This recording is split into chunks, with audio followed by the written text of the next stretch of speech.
Eu vi esse vídeo aqui, eu achei bastante interessante, né? E esse vídeo aqui, né, ele tá com essa imagem com a seguinte escrita aqui, ó. Jesus morreu pelos pecados, porque o pecado continua no mundo. E essa aqui é uma conta de uma pessoa que é ateu, tá? Então eu vou responder essa pessoa, né? É uma resposta para essas pessoas, né? Para ver se elas entendem, que o Espírito Santo venha abrir os olhos dessas pessoas. É o seguinte, né? Jesus, ele veio ali, ele morreu, né?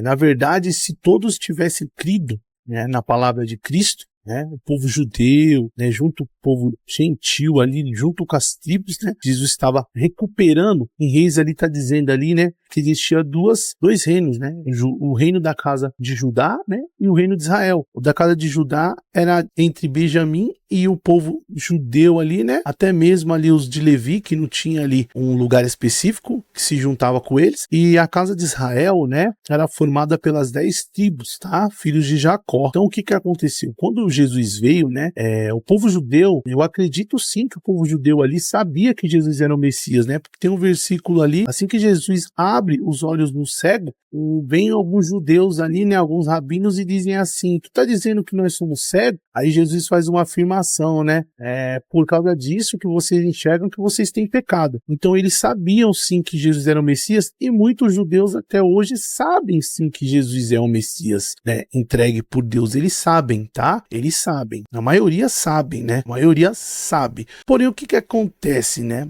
Eles esperavam um Messias gladiador, um Messias guerreiro, um Messias que iria libertar eles de Roma e iria estabelecer um reino físico, um reino aí dominador diante do mundo. Ou seja, eles como são vistos povo de Deus, ali, o povo escolhido por Deus, eles acreditam que o mundo, né, tem que se submeter, né, à lei dele, eles têm que governar o mundo, e foi prometido por Deus, né, que eles iriam ali ter um Messias, né, que ia trazer ali um reino para eles.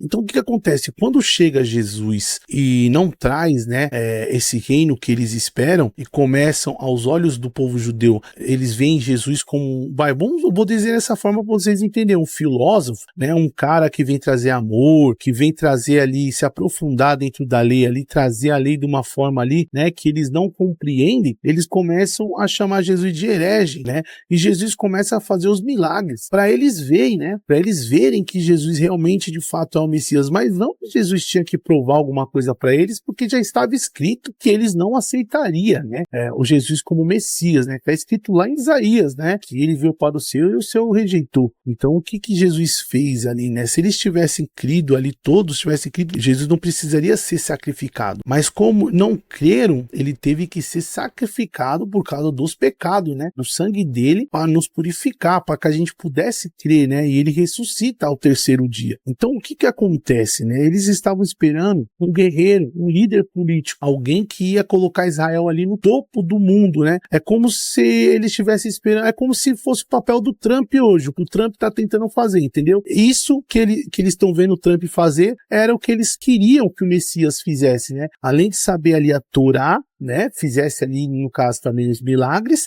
né, os milagres e sinais de prodígio, ele viesse governar o mundo da forma que o Trump está tentando governar o mundo, entendeu? Então esse é um fato bastante interessante. E se você lê ali, né, a história de Jacó com a sua esposa Lia, com a sua esposa Raquel, né, e com o pai de Lia e Raquel, Labão, que significa o glorioso, alvo, né, alvo do claro de brilhoso, né, mais que a neve, né, você vai ver que a primeira esposa de Jacó foi Lia, e quando Labão dá após Jacó trabalhar 7 anos, ele se sente enganado porque ele queria Raquel. Jacó, ele era atraído por Raquel, ele sentia desejo por Raquel, não por Lia, entendeu? E a primeira esposa foi Lia, e Lia era rejeitada, ela não era amada por Jacó. E mesmo assim ela concedeu ali, né, 7 filhos para Jacó. E depois de mais 7 anos Jacó trabalhando, veio Raquel, né? Raquel não era tão temente a Deus. Raquel pegou até o ídolo de seu pai, aquele ídolo que simbolizava ali, né, como se fosse um amuleto que comprovava a primogenitura, e Raquel não era a filha mais velha. A filha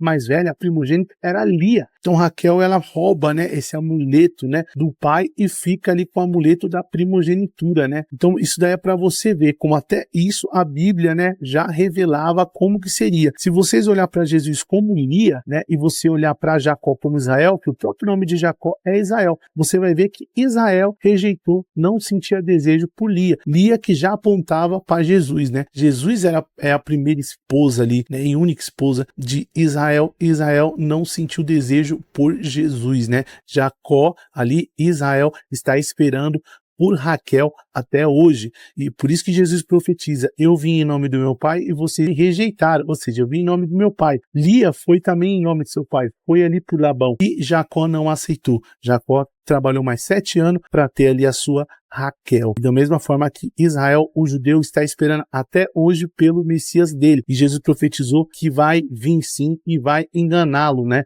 Se você parar para ver como terminou a história de Raquel, você vai entender como que o Messias dele, né, a prometida de Israel virá e o que irá acontecer, né? Ele vai tentar usurpar o trono, né? Que, no caso, a primogenitura é de Lia, o primogênito, o unigênito de Deus é Jesus, Yeshua. É por isso que ele morreu pelo pecado e o pecado, né, continua até hoje, né? Porque tem muitas pessoas que não crê na palavra de Jesus. Quando você passa a crer na palavra, né, o seu pecado é justificado e você vive e vive em abundância, tá bom? Então, Jesus só irá voltar quando o povo judeu conhecer ele como a sua primeira esposa, entendeu? Quando o povo judeu reconhecer Israel, clamar pela sua esposa, sua primeira esposa, valorizar a sua primeira esposa e dizer: bendito é aquele que vem em nome do Senhor.